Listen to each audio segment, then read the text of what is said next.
बीड कारागृह अधीक्षक पेट्रस गायकवाड यांच्याकडून जेलमधल्या कैद्यांचं धर्मांतरण करण्यासाठी दबाव येत असल्याचे आरोप झाले आणि यानंतर आता काही लोक समोर आलेत। जो कैदी त्या ठिकाणी जेलमध्ये कालपर्यंत होता त्यांचा जामिनावरती बाहेर आलेले आहेत आणि ते आता आपल्या सोबत संवाद साधणार आहेत। त्यांनी आज पत्रकार परिषद सुद्धा घेतली आहे। काय सांगाल, काय नेमका आतमध्ये प्रकार घडत होता आणि तुम्हाला कशा पद्धतीने धर्मांतरण करण्यासाठी दबाव आणला जात होता आणि हे सगळं कोण करत होतं? पहिला त्यांनी दबाव टाकला धर्मांतरण करण्यासाठी। पहिलं भजन बंद केलं आरोपींचं, जे भजन आरोपी करत होते त्यांचं भजन पहिलं बंद केलं। नंतर जे आरोपी मुस्लिम धर्माचे होते त्यांची नमाज बंद केली। नंतर आपली जी आरती असती आरती पण बंद केली आणि पैशांचं आम्ही दाखवलं त्यांनी की तुम्ही धर्मांतर करा, तुम्हाला पैसे देतो, मी तुमची केस मी नील करतो। अशा गोष्टी भरपूर घडल्या, पण कैद्यांना बोलता आलं नाही की आज ते त्यांच्या बंदिस्त आहेत, त्यांना बोलता आलेलं नाही। पण माझी काल जामीन झाल्यामुळं मी बाहेर आल्यावर हे सविस्तर माहिती पत्रकार परिषदेनं सांगतोय। काय हे सगळे त्रास देणारे कोण व्यक्ती होते, काय नाव आहेत त्यांचे? पेट्रस गायकवाड अधीक्षक साहेब हे स्वतः येऊन हे आरोपींना दबाव टाकत होते, धर्मांतर करा, हाणमार करायचे, कधी कधी जेवण देत नव्हते आणि पैशांचं आम्ही दाखवून ते आरोपींना खूप त्रास देत होते। अशा पद्धतीने त्रास देण्यामागचं काय कारण होतं? कुठल्या धर्मामध्ये ते धर्मांतरण करा असं त्यांचं म्हणणं होतं? आणि त्याचं कारण असं आहे की ते ख्रिश्चन धर्मात तुम्ही या असं त्यांचं म्हणणं होतं। काल त्या ठिकाणी चौकशी झाली, तुम्ही त्या ठिकाणी होतात का? कुणाकुणाची चौकशी झाली? काही जबाब नोंदवले त्या समितीनं? सर, मला हाणमार केल्यामुळं मला जॉब नोंदवण्यासाठी तिकडे जाऊन दिलेलं नाही आणि चौकशी झालेली आहे साहेबांची, गायकवाड साहेबांची, पण मला जाऊन दिलेलं नाही, मला त्यातली माहिती नाही। आणि माझी याच्या आधी बी तक्रार केलेली होती पण ती बाहेर आलेली नाही। नक्कीच पेट्रस गायकवाड या कारागृह अधीक्षकानं थेट मारहाण केल्याचा सुद्धा आरोप जो आहे तो कैद्याने केला आहे, जे आता जामिनावरती आहे। दुसऱ्या बाजूला याच पेट्रस गायकवाडवरती 302 म्हणजेच हत्येचा गुन्हा देखील दाखल आहे आणि पीडित कुटुंबातील जगताप महिला माझ्यासोबत आहेत। तुमचं काय नाव आहे आणि नेमकं काय प्रकरण होतं आणि त्या विरोधामध्ये गुन्हा सुद्धा दाखल होता? काय संपूर्ण हे प्रकरण होतं? माझं नाव मीना रवींद्र जगताप आहे आणि जळगाव जेलला अध्यक्ष म्हणून गायकवाड पेट्रस होते आणि माझे घरचे किरकोळ भांडणांमध्ये गेलेले होते, पण त्यांना मी ख्रिश्चन असल्यामुळे ते म्हणायचे तुझी पत्नी बी ख्रिश्चन आहे तर तू सुद्धा धर्म बदलव, ख्रिश्चन हो।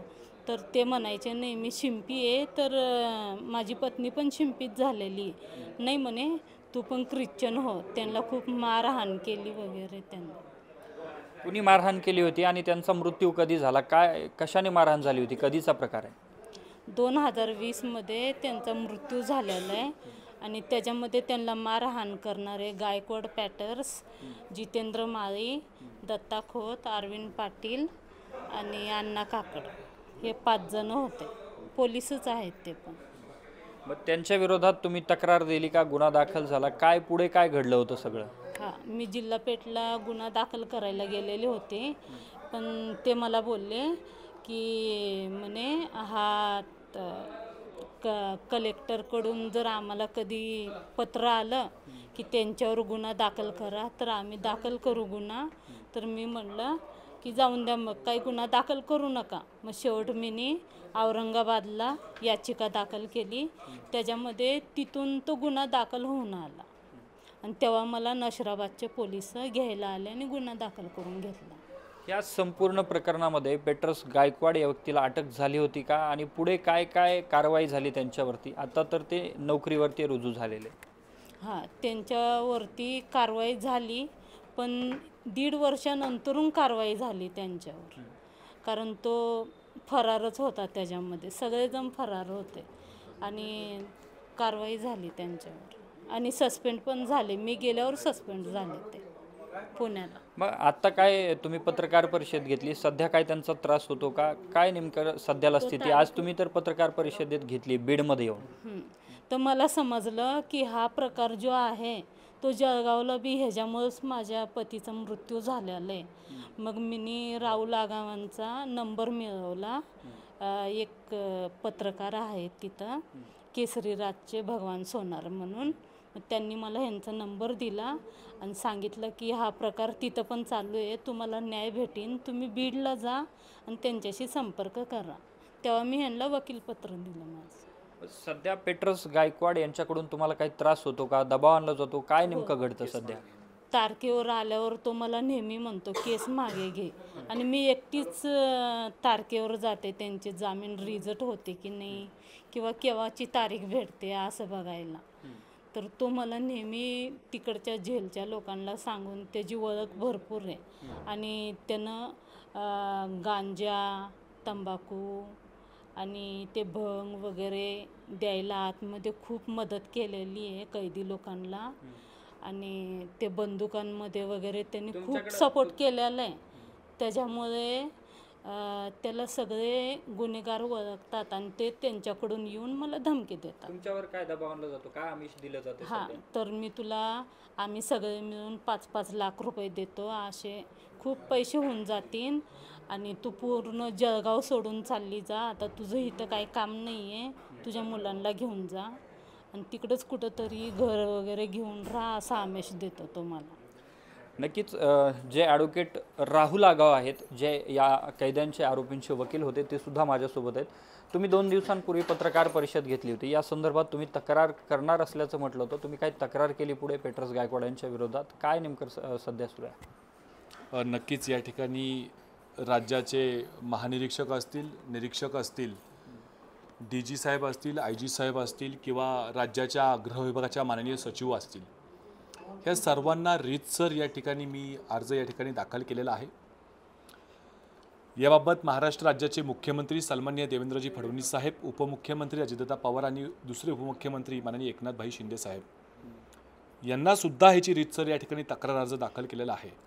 परंतु प्रसारमाध्यमाच्या या बातम्यामुळे आज नवीन हे गायकवाड मॅडम जे आहेत आणि दुसरे भावले आहेत ज्यांची काल सुटका झाली, त्यांचंही वकीलपत्र मला या ठिकाणी आज प्राप्त झालं. आणि याच्यामध्ये सुद्धा या पेटर गायकवाड प्रकरणामध्ये बीडमध्ये अन्याय तर होतोयच, परंतु महाराष्ट्रभरामध्ये हा धर्मप्रचाराचा कार्यक्रम या ठिकाणी सुरू आहे.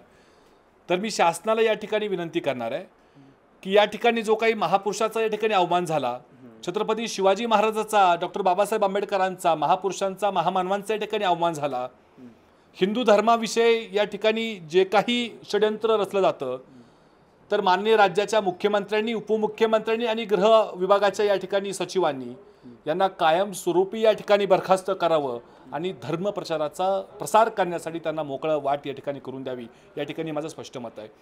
राहिला प्रश्न कोर्ट प्रोसेसचा, की या ठिकाणी ही जी तक्रार अर्ज आम्ही दाखल केला त्यानंतर 7 दिवसाचा अवधी वेळ या ठिकाणी शासन, प्रशासन आणि सर्व अधीक्षक कार्यालयांना आम्ही दिलेला आहे.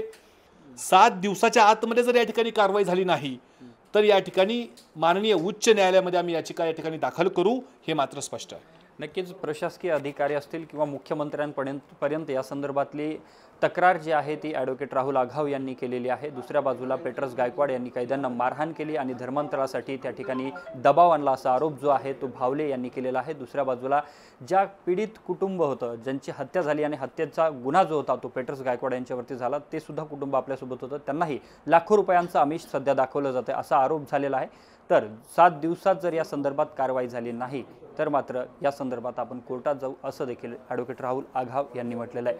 कॅमेरामन प्रमोद रोमनसह मी अशोक काळकुटे, TV9 मराठी, बीड.